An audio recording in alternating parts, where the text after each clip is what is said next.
Hello dear students, welcome to one more lecture of class 12th practice paper solution. और आज के lecture में बेटा जी प्रैक्टिस पेपर का थर्ड सेट मैं आपको सॉल्व करवाने जा रही हूँ। पहले दो सेट मैं ऑलरेडी करवा चुकी हूँ, सैम्पल पेपर का सॉल्यूशन मैं करवा चुकी हूँ और प्री बोर्ड का सॉल्यूशन भी मैं ऑलरेडी अपलोड कर चुकी हूँ। तो मैं आपको बता दूं कि आपके 4 प्रैक्टिस पेपर्स हो जाएंगे, एक सैम्पल पेपर हो जाएगा और एक प्री बोर्ड। कुल मिलाकर लेटेस्ट पैटर्न के 6 क्वेश्चन पेपर्स तो मैं ही आपको सॉल्व करवा दूंगी। और उन 6 पेपर्स को अगर आप बहुत अच्छे से डीपली सॉल्व कर लेते हैं तो आपकी 100% प्रिपरेशन यहाँ पर हो जाती है। ये लेक्चर्स अगर आपके लिए हेल्पफुल रहते हैं तो चैनल को सब्सक्राइब जरूर कीजिएगा और अपने फ्रेंड्स को जल्दी से जल्दी शेयर भी कर दीजिएगा। अगर मुझे टाइम लगता है तो मैं आपके लिए सुपर फास्ट रिवीजन लाने की कोशिश करूंगी। अदरवाइज ये 6 पेपर्स आपके लिए बहुत ज़्यादा हेल्पफुल रहने वाले हैं। तो वो सारी की सारी इंस्ट्रक्शंस ये आपके सामने हैं, इनको हम बार बार रिपीट नहीं करेंगे।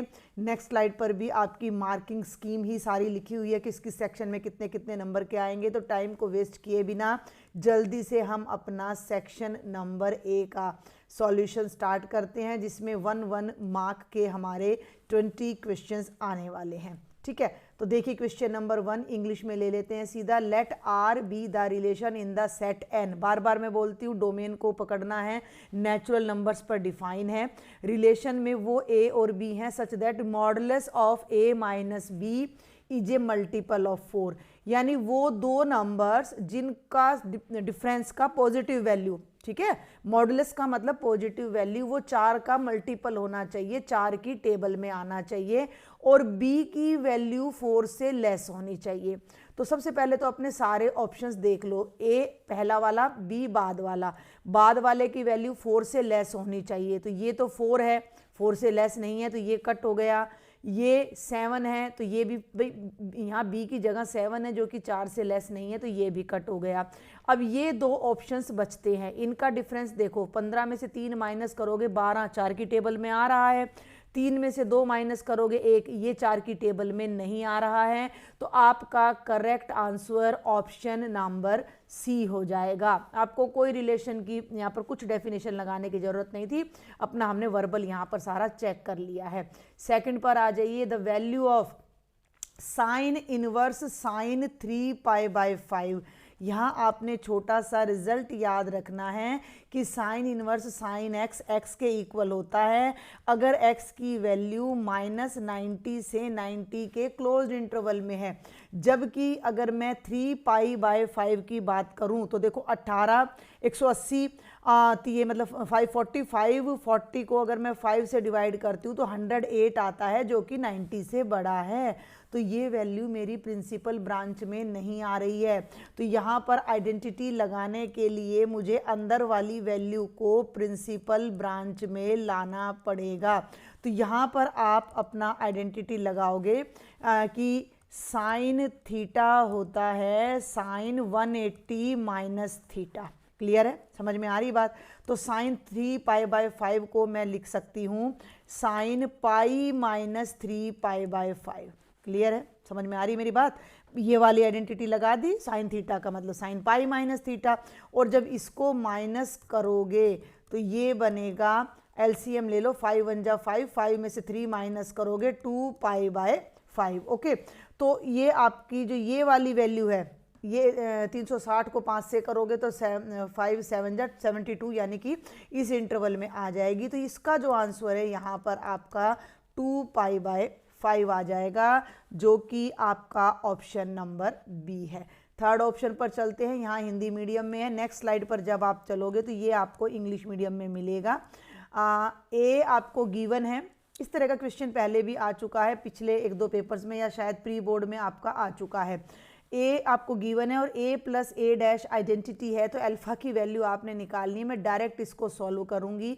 ए हो गया कॉस अल्फा, बल्कि इधर करते हैं, ए हो गया cos alpha minus sine alpha, then sine alpha और देन कॉस अल्फा। ये वैल्यू ले रही हूँ मैं यहाँ, plus A dash cos alpha, इसका ट्रांसपोज करोगे तो साइन अल्फा इधर आ जाएगा। ये हो गया साइन अल्फा और कॉस अल्फा। और आइडेंटिटी का मतलब है 1001। सेम क्वेश्चन मैं करवा चुकी हूँ, कॉस और कॉस हो जाएंगे 2 कॉस अल्फा, माइनस साइन और plus sign cancel, 0 0 2 cos alpha. जब आप इसको इससे कंपेयर करोगे तो 2 कोस अल्फा 1 आएगा। कोस अल्फा की वैल्यू 1/2 होती है 60 डिग्री पे, ठीक है, और 60 का मतलब होता है π/3, तो आपका आंसर π/3 आ जाएगा, जो कि आपका ये वाला है ऑप्शन नंबर बी। इरेज कर दूं, बहुत आसान है, सेम क्वेश्चन मैं करवा चुकी हूँ। अब आ जाओ क्वेश्चन नंबर 4 पर, ठीक है। देखो भाई ये है क्वेश्चन नंबर 4, लेकिन मैं थोड़ा और ऊपर ले जाऊंगी। If A is a square matrix of order 3/3 such that determinant of A 4 है, तो 3 times of determinant of A, K of A का डिटर्मिनेंट होता है K की power n into determinant of A, जहां पर n आपका ऑर्डर ऑफ एनी मैट्रिक्स होता है। तो 3A बोल लो, 3A का डिटर्मिनेंट बोलो, तो ये बनेगा 3 की पावर n और A का डिटर्मिनेंट, n का मतलब ऑर्डर भी 3 है, तो ये 3 की पावर 3 हो जाएगा। A का डिटर्मिनेंट कितना है, 4 है, 3 की पावर 3 करोगे 27 इंटू 4 और ये 108, यानी ऑप्शन नंबर बी करेक्ट है। 5वें पर आ जाओ। If the vertices of a triangle are these then by using determinant its area. ये कोई एक नंबर में कोई पूछने वाला नहीं है कि आपने क्या मेथड यूज़ करना है, तो अगर आपको कोई अपना 10th क्लास का मेथड याद हो तो आप उससे भी इसको कर सकते हो। बाकी डिटर्मिनेंट से आप एरिया कैसे निकालोगे, 1/2 2 7 1, पहला डिटर्मिनेंट हमने पहला कोऑर्डिनेट लिया और 1 लगा दिया, दूसरा कोऑर्डिनेट लिया और 1 लगा दिया, तीसरा कोऑर्डिनेट लिया और 1 लगा दिया, और इसकी पॉजिटिव वैल्यू आप लेंगे एट लास्ट। तो डिटर्मिनेंट को कर दो एक्सपेंड, फर्स्ट रो से कर रही हूँ 2 1 -8, समझ में आ रहा है ना, तो ये हो गया 1 -8 -7 वाली रो और कॉलम गया तो 1 -10 आ जाएगा, क्लियर, और +1 इंटू में 8 -10, तो 1/2 2 इंटू में -7 इंटू में -9 और +1 इंटू -2। आप देख सकते हो ये वैल्यू मुझे लग रहा है नेगेटिव आएगी, लेकिन हम भाई जो वर्टिसेस हैं उनके ऑर्डर चेंज होने से नेगेटिव पॉजिटिव आ जाता है, तो एक्चुअल वैल्यू इस पूरे का मॉडुलस होता है, तो ये बात आपने ध्यान रखनी है। -14 9 7 63 और -2 नहीं पॉजिटिव आ रहा है, 14 और 2 16, तो ये हो जाएगा 63 -16 और 13 में से 6 गए 7 और 5 में से 1 गए 4, तो लगभग 22 2 दूनी 4 2 तिया 6 23.5 यूनिट आएगा, या आप इसको 47/2, हमारा ऑप्शन डेसिमल में नहीं है, हमारा ऑप्शन है 47/2, जो कि ऑप्शन नंबर बी है, ये रहा, क्लियर है। क्वेश्चन नंबर 6 पे आ जाओ। क्वेश्चन नंबर 6 यहीं पर मैं करा देती हूँ। आपको y गिवन है और आपने डबल डेरिवेटिव बताना है, तो y हो गया log x minus x square, first derivative लो log x का 1/x, एक्स स्क्वेयर का 2x, सारा रिवीजन यहीं पर चल रहा है आपका। डबल डेरिवेटिव लो 1/x का हो जाएगा -1/x² और -2, ये आंसर आना चाहिए -1/x² -2, यानी कि आपका जो है ऑप्शन नंबर सी करेक्ट है, क्लियर है। आगे चलते हैं क्वेश्चन नंबर 7 पर। पेपर कोई ज़्यादा मुश्किल नहीं है, अगर इसी पैटर्न पर आपका पेपर आता है तो मुझे लगता है आप इजीली इनको कर पाओगे, ठीक है। 7th पे आ जाओ। If d/dx of fx is this then fx कितना है, लॉजिक को पकड़ना, इंटीग्रेशन है। ये क्या कह रहा है कि डिफरेंशिएशन ऑफ एनी फंक्शन, इसका मतलब क्या है, fx की डिफरेंशिएशन कितनी है, 4x की पावर 3/2 माइनस 3/x की पावर 4, तो आपको fx बताना है, ये चाहिए। इसकी डिफरेंशिएशन दे रखी है, डिफरेंशिएशन हटानी है, तो इसका एंटी डेरिवेटिव कर दो। एंटी डेरिवेटिव का मतलब है कि इसका इंटीग्रेशन कर दो, इंटीग्रेशन से डिफरेंशिएशन कैंसिल हो जाता है, और यहाँ तो बच्चे आपका fx रह जाएगा।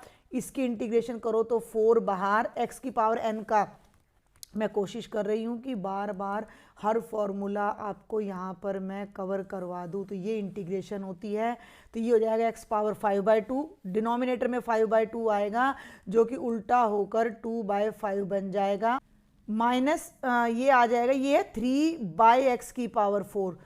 देखो थोड़ा सा इधर कर देती हूँ, 3/x की पावर 4, इसका मतलब है 3 इंटू एक्स की पावर -4। क्लियर हो रहा है? तो 3 तो बाहर और x की पावर हो जाएगी -4 + 1 और -4 + 1, तो ये बन जाएगा 3x⁻³ divided by -3 + c।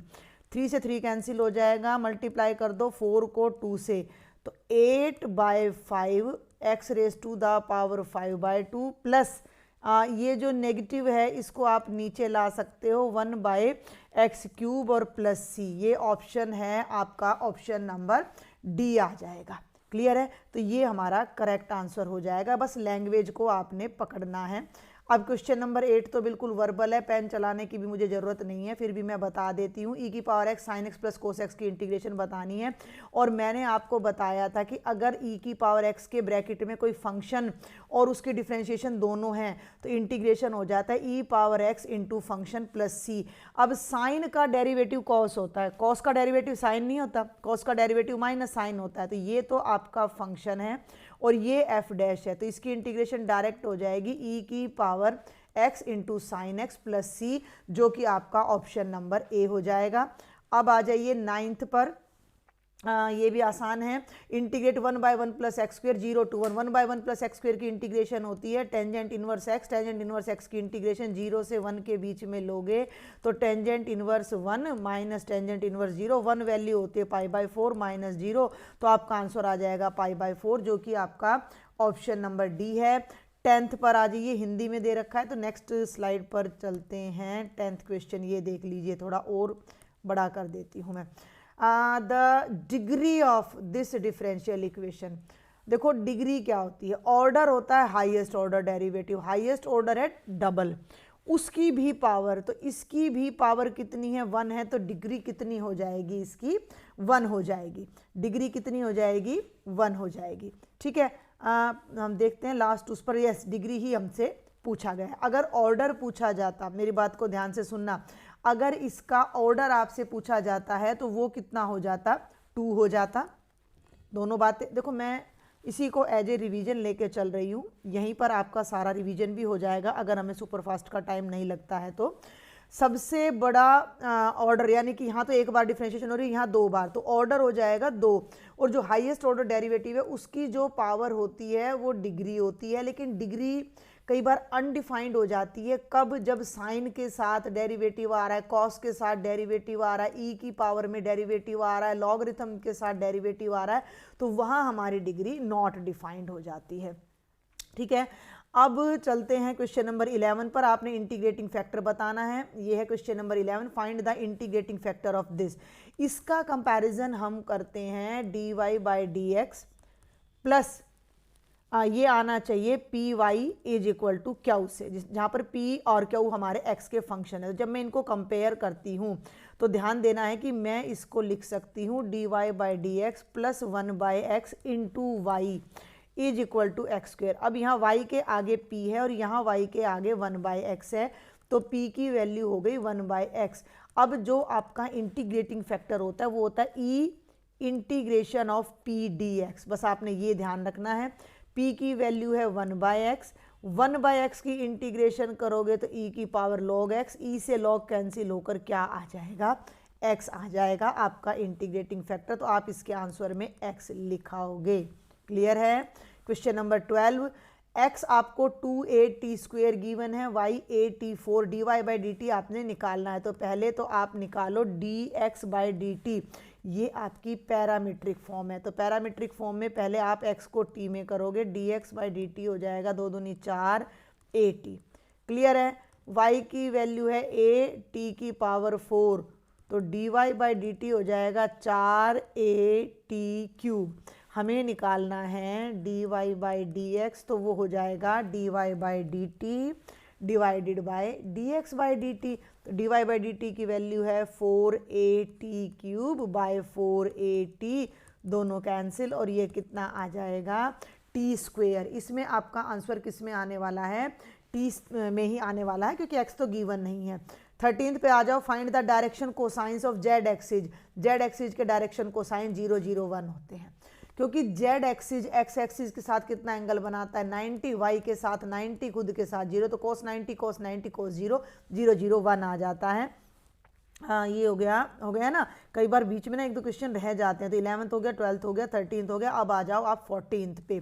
Probability of A given है 6/11, प्रोबेबिलिटी ऑफ बी 5/11 और यूनियन कितना आसान। Probability of A intersection B का फॉर्मूला होता है probability of A plus probability of B minus probability of A union B. Put the values and solve. ये हो गया 6/11, ये हो गया 5/11 और ये हो गया 7/11। तीनों के डिनोमिनेटर में 11 है तो ऊपर ऊपर सॉल्व कर दो। 6 और 5 11, 11 में से 7 माइनस करोगे तो 4/11 आपका आंसर आ जाएगा।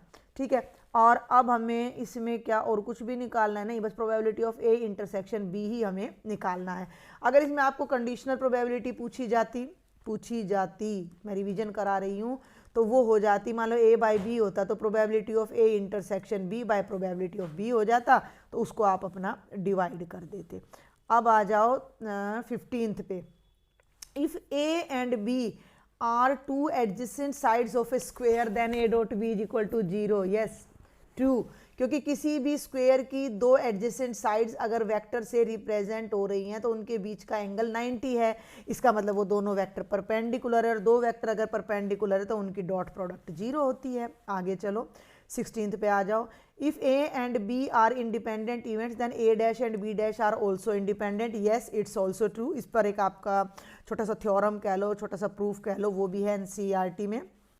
अब आ जाइए क्वेश्चन नंबर 17 पर। The value of i dot j cross k plus j dot i cross k plus k dot i cross j is. अब आपको यहाँ जो रिजल्ट याद रखना है, आई क्रॉस जे होता है के क्रॉस आई नहीं, के आई जे क्रॉस के ले लो पहले, के क्रॉस आई जे हो जाता है। जे क्रॉस के हमारा होता है आई और के क्रॉस आई होता है जे। इन रिजल्ट्स को आप यहाँ यूज करोगे तो ये बनेगा आई डॉट जे क्रॉस के, ये रहा जे क्रॉस के आई, तो ये बन गया आई डॉट आई। बाहर है जे और अंदर है आई क्रॉस के। अब ये ध्यान देना कि आई क्रॉस के जे नहीं होता है, आई क्रॉस के माइनस जे होता है, तो ये आ जाएगा j dot minus j plus k dot i cross j. I cross j होता है के। क्लियर।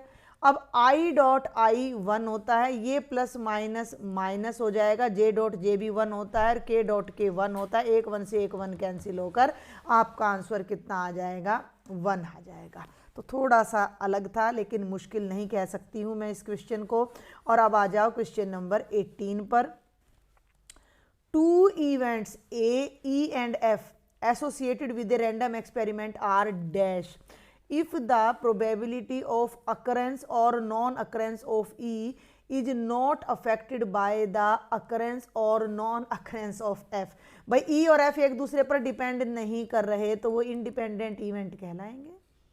भाई एक कार्ड मैंने निकाला कार्ड के डेक में से और उसको वापस रख दिया, फिर दूसरा निकाला तो दूसरे की प्रोबेबिलिटी पर पहले के होने या ना होने का कोई इफेक्ट नहीं पड़ रहा, तो वो कैसे इवेंट्स कहलाएंगे, इंडिपेंडेंट इवेंट्स कहलाएंगे। और अब जल्दी से हम अपना चलते हैं असर्शन रीजन क्वेश्चंस पर। हम सबको पता है क्या क्या लॉजिक इनमें यूज होते हैं, किस तरह में आंसर देना है, तो हम सीधा अपना 19th क्वेश्चन पर आ जाते हैं। ये रहा क्वेश्चन नंबर 19, ये है जो कि यहाँ से स्टार्ट होगा। तो इसको अब हम देखते हैं, दोनों को चेक करना है, असर्शन को भी चेक करना है और रीजन को भी चेक करना है। R is the relation in the set 1 2 3 4, ये तो डोमेन है और रिलेशन है 1 2 2 2 1 1 4 4 1 3 3 3 3 2। This is not equivalence. Check करते हैं क्या इसमें 1 1 है, ये रहा 2 2 है, ये रहा 3 3 है और 4 4 है। तो पहला रिफ्लेक्सिव तो ये हो गया, रिफ्लेक्सिव तो ये हो गया। सिमेट्रिक देखते हैं, 1 2 है लेकिन इसमें 2 1 नहीं है, तो ये सिमेट्रिक नहीं है। तो सिमेट्रिक नहीं है तो इक्विवेलेंस भी नहीं है, तो ये पहला रिजल्ट मेरा ट्रू हो जाता है। बात समझ में आ गई। इक्विवेलेंस के लिए रिफ्लेक्सिव, सिमेट्रिक और ट्रांजिटिव होना चाहिए और ये सिमेट्रिक नहीं है क्योंकि 1 2 तो बिलोंग कर रहा है रिलेशन को, लेकिन जो 2 1 है वो रिलेशन को बिलोंग नहीं कर रहा, तो ये सिमेट्रिक नहीं है, तो इक्विवेलेंस नहीं है। Relation is said to be equivalence relation if it is reflexive, symmetric and transitive, ये भी ट्रू है और इसका यूज इसमें हो रहा है। तो इसका आंसर ऑप्शन नंबर ए आ जाएगा। क्लियर है। अब चलते हैं लास्ट 1 मार्क के क्वेश्चन पर। हिंदी में है ये, तो नेक्स्ट स्लाइड पर चलते हैं। ना ये देख रहे क्या लिखा है, ये दिक कोसाइन वगैरह। चलिए यहाँ आ जाइए। असर्शन है 3 lines with these direction cosines are mutually perpendicular. ये हमें चेक करना पड़ेगा। अगर 2 लाइन्स परपेंडिकुलर हैं तो उनकी डॉट प्रोडक्ट 0 होती है। या मैं ऐसा कह सकती हूँ कि अगर A1 B1 C1, देखो मैं हर रिजल्ट यहाँ रिपीट कर रही हूँ, मैं नहीं तो डायरेक्ट आपके लिए आंसर भी दे सकती थी।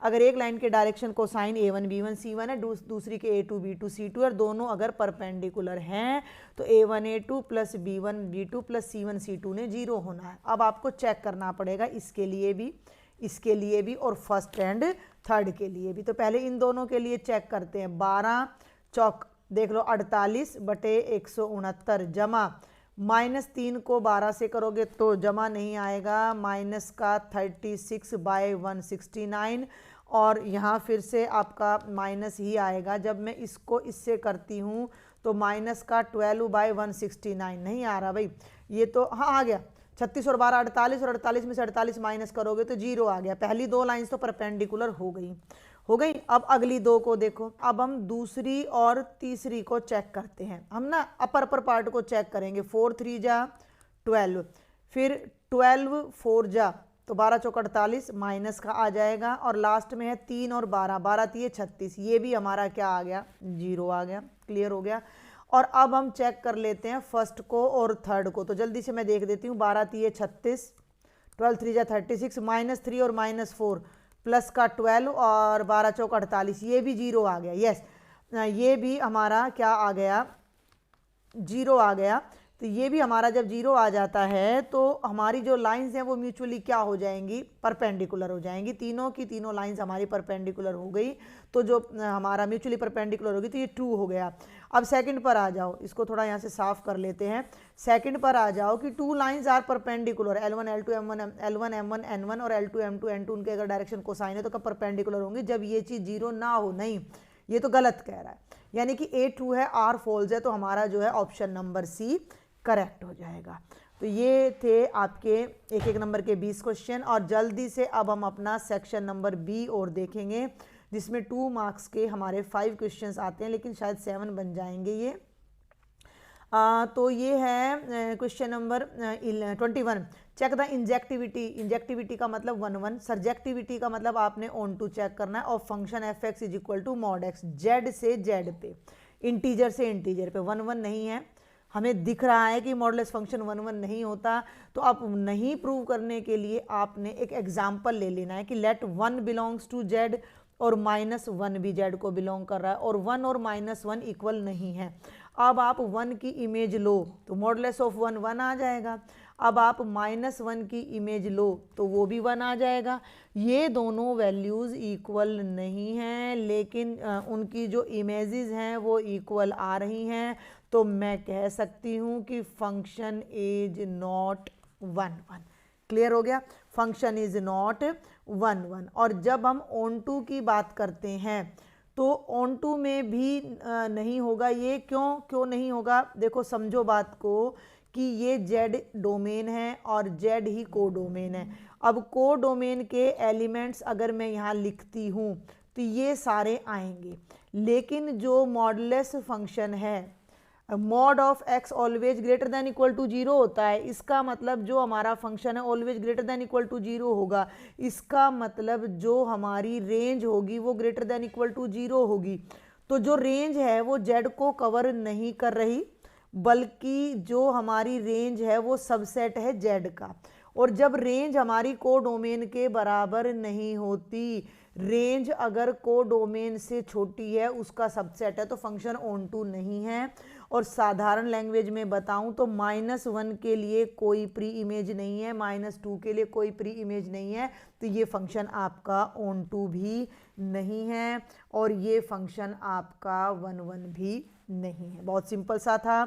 इसी की इंटरनल चॉइस पर चलते हैं। इंटरनल चॉइस का क्वेश्चन पहले भी आ चुका है। इस फंक्शन को आपने सिंपलेस्ट फॉर्म में लिखना है, तो मैं डायरेक्ट लिख रही हूँ। Tangent inverse 1 minus cos x होता है 2 साइन स्क्वेयर एक्स बाई 2, ये होता है 2 cos square x by 2 cancel, sine square by cos square, tangent square से अंडर रूट कैंसिल हो जाएगा और ये आपका बन जाएगा tangent x by two, inverse से टेंजेंट कैंसिल और आपका आंसर एक्स बाय टू आ जाएगा सिंपलेस्ट फॉर्म में। आगे बढ़ते हैं, बहुत आसान से क्वेश्चन है, बार बार हम कर रहे हैं, कोई 5वां पेपर कम से कम हम यहाँ पर अब करने लग रहे हैं। Find the value of x and y. X plus y दे रखा है, एक्स माइनस वाई, दोनों को ऐड कर लो। लेफ्ट साइड में आ जाएगा x plus y plus x minus y और राइट साइड में ये दोनों मैट्रिक्स ऐड हो जाएंगे। 7 0 2 5 प्लस 3 0 0 3, वाई से वाई कैंसिल, लेफ्ट में आ जाएगा 2x, राइट में ऐड कर दो, 7 और 3 10, 0 2 और 8, इस 2 को राइट में ले जाओ, हर एलिमेंट डिवाइड हो जाएगा, 5 0 1 और 4, ये आ जाएगी आपकी x की वैल्यू। अच्छा अब यहाँ आ जाओ, मान लो तो y आपका क्या है, यहाँ से अगर हम लें तो y इज इक्वल टू, थोड़ा सा हौच पौच हो जाएगा यहाँ, इसकी बजाय थोड़ा इसको स्लाइड कर लेते हैं और अब मैं इस रिजल्ट को यहाँ लिखती हूँ, x plus y is equal to 7 0 2 5 था, y को मैंने लेफ्ट में रखा, is equal to 7 0 2 5 minus x, clear हो गया, और x की वैल्यू मेरे पास ये आ चुकी है तो मैं यहाँ रख देती हूँ 5 0 1 4 माइनस कर दो 2 0 1 1, तो ये आपका y आ जाएगा। ठीक है, हम आंसर अपना साथ साथ टैली कर लेते क्योंकि कई बार फिर दिक्कत होती है, और ये आपका x आ जाएगा। क्लियर है, बहुत आसान सा पेपर है ये वाला, तो अगर ऐसा आता है तो बहुत मजे हो जाएंगे आपके। क्वेश्चन नंबर 23 पे आ जाओ। Find the value of k so that function is continuous at x is equal to 5। 5 पे तो देखो ये वैल्यू है, 5 पे ये वैल्यू है तो आपका फंक्शन कॉन्टिन्यूस कब होता है, लिमिट x टेंड्स टू 5 और वैल्यूज इक्वल हो। ठीक है, तो limit x tends to 5, x tends to 5 और फंक्शन क्या है 5 पे, ये फंक्शन है। ये भाई यहाँ पर इसकी जो है स्टेटमेंट बिल्कुल रोंग है, मैं इसको एक बार करेक्ट करना चाहूँगी। ये दोनों गलत लिख रहा है, जब x 5 नहीं है तो ये आएगा और जब x 5 है तो ये आएगा। तो अब हम लिमिट के लिए इस फंक्शन को लेंगे, ये 0/0 फॉर्म बनेगी, तो उसको अवॉइड करने के लिए आप ऊपर फैक्टर्स करोगे, अपना a² माइनस b² लगाओगे, ये कैंसिल, लिमिट रखोगे तो 5 + 5 10 आपकी लिमिट आ जाएगी। और 5 पर जो फंक्शन की वैल्यू है वो कितनी आ रही है, k आ रही है, तो यहाँ पर k की दोनों बराबर होने चाहिए, दोनों बराबर होने चाहिए, तो k की वैल्यू कितनी आ जाएगी, 10 आ जाएगी। करने को तो हम इस क्वेश्चन को जो हमें गिवन था उससे भी कर सकते थे, लेकिन जब हमें किसी कांस्टेंट पर वैल्यू दी जाती है तो वो जनरली कांस्टेंट ही दी जाती है। समझ में आ रही मेरी बात भाई? अगर मैं ऐसे करती इसको, limit x tends to 5 f(x), तो यहाँ मैं k यूज करती तो ये बन जाता limit x tends to 5k और ये k आ जाता। अब जब मैं f की 5 पे वैल्यू निकालूंगी तो वो वैल्यू मेरी ये आएगी, जो कि यहाँ पर फिर 5 पुट करने पर कैसे करोगे आप इसको, यहाँ 5 पुट करने का देखो डायरेक्ट इसने बोल दिया कि यही वैल्यू है, तो अब ये वैल्यू तो x पे डिपेंड कर गई और x बार बार वेरी करेगा। ठीक है भाई, x बार बार वेरी करेगा तो ये वैल्यू कांस्टेंट कैसे हो गई, तो कांस्टेंट पर तो फंक्शन की वैल्यू कांस्टेंट आनी चाहिए ना, तो ये वाली स्टेटमेंट रोंग है और ये वाली राइट है, और उससे हमारा आंसर कितना आ रहा है, 10 आ रहा है। अब चलते हैं क्वेश्चन नंबर 24 पर। Verify that y is equal to e⁻x+1 is a solution of this differential equation. बहुत ही आसान है, y हमने ले लिया e⁻x+1, पहले y डैश निकाल लो, +1 अलग है भाई, यहाँ पर ये जो है ना +1 e⁻x और +1 है तो y डैश हो जाएगा e⁻x, y डबल डैश भी हो जाएगा e⁻x। अब इसके अंदर हम अपना जो हमारा फंक्शन है वो क्या था, वो है y double dash minus y is equal to 0, तो ये हो जाएगा e⁻x माइनस e⁻x और 0 इज इक्वल टू 0 आ गया। तो जो फंक्शन हमें दे रखा था वो इसका सॉल्यूशन हो गया, एंड यस इट्स ट्रू। ठीक है, अब चलते हैं हम अपनी इसी के अगले पार्ट पर। इंटरनल चॉइस हमें गिवन है इसके अंदर। Find the general solution of differential equation. भाई इतना आसान पेपर आपको दे रखा है और रिपीटेड क्वेश्चन है, तो थोड़ा सा आप अपनी तरफ से अलग से भी थोड़ी प्रिपरेशन कर लीजिएगा, हैं। देखो अब ये क्या है, वेरिएबल सेपरेबल है, तो इस dx को तो इधर ले जाओ और जो ये y वाली टर्म है इसको लेफ्ट में ले आओ, तो ये तो बन जाएगा 1/1 + y² dy, और dx राइट में चला जाएगा 1/1 + x² dx। इंटीग्रेट कर दो, ये बन गया टेंजेंट इनवर्स y, अभी आया है इसी पेपर में तो आया, = tangent inverse x + c, that's all. और अब हमारा रह जाता है इस सेक्शन का last question. 2 cards are drawn at random and without replacement from a pack of 52 cards, find the probability that both cards are black। देखो रिप्लेस नहीं किया गया है, तो पहला कार्ड भी ब्लैक है उसको मैंने B1 ले लिया, दूसरा कार्ड भी ब्लैक है उसको मैंने B2 ले लिया। तो ये प्रोबेबिलिटी, क्योंकि कार्ड रिप्लेस नहीं किया जा रहा है तो कंडीशनल प्रोबेबिलिटी बनेगी, तो प्रोबेबिलिटी ऑफ B1, और सेकंड ब्लैक कब आया, जब फर्स्ट ब्लैक वापस नहीं रखा गया, तो वो उस पर डिपेंड कर रहा है। अब सुनो, टोटल 52 कार्ड्स होते हैं, जिनमें से आपके पहला ब्लैक कार्ड अगर मैं निकालती हूँ तो 26 है, लेकिन उसको वापस नहीं रखा गया, तो टोटल कार्ड्स 51 हैं और ब्लैक कार्ड्स रह गए 25। क्लियर होगी मेरी बात? पहले ब्लैक कार्ड की प्रोबेबिलिटी 26/52, लेकिन दूसरा कार्ड टोटली फर्स्ट पर डिपेंड कर रहा है, दीज आर नॉट इंडिपेंडेंट।